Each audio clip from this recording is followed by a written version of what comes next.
Ja.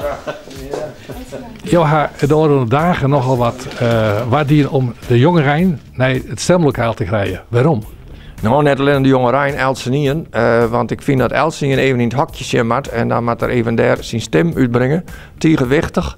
Want we hebben hier een gemeentebestuur, een heel stevige 5 partijen. En die vertellen dat er een soort mensen echt één keer in de 4 jaar belangstelling voor hebben door middel van de verkiezingen. Want via het net, het is voor de komende 4 jaar het gemeentebestuur, jouw eigen bestuur als meerskip. En dan vind ik het wichtig dat ik Elsenien komt. Als denkt dat gemeentebestuur, ja, we zijn wel keersen, maar misschien maar tot zoveel procent. Dus hoe meer mensen dat gemeentebestuurstypje, hoe beter. Nou, wie de verwachting dat het opkomstpercentage aardig leeg was, zo. Wie dat net mij een reden om zijn oproep te doen? Ja, zeker. Want ik zei in de oude jaren bij u, in Kalmeloon, een liedse omgang vorige keer 54%. En nu ben alle onheilsprofeten die zeggen het wordt nog minder. Ja, als we dat maar genau roepen van het wordt nog minder, ja, dan wordt het minder. Dus ik zei, kom op, meer.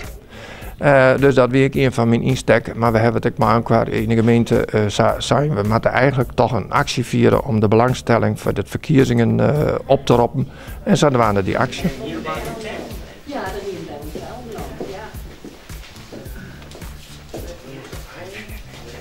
Ik mag je op de vinger weer de ja, maar ik heb het waar ik lees het even uit. Oké, nou vind ik het prima. Maar je dit wordt opgenomen, dus aan zijn die voorzitter met alles maar daar, maar dat doen we dus net. Johan leest het net uit. Nee, ik mag het uitlezen. Je dacht dat natuurlijk weer het is. Weil das erste Mal, ich weiß nicht, was muss man machen. In Deutschland macht man ein Kreuz, hier macht man einen roten Punkt, das ist anders. Und in Deutschland hat man auch verschiedene Stimmen, 2 Stimmen, hier nur eine. Also es gibt Unterschiede und das musste ich erst erklärt bekommen von meinem Mann. No.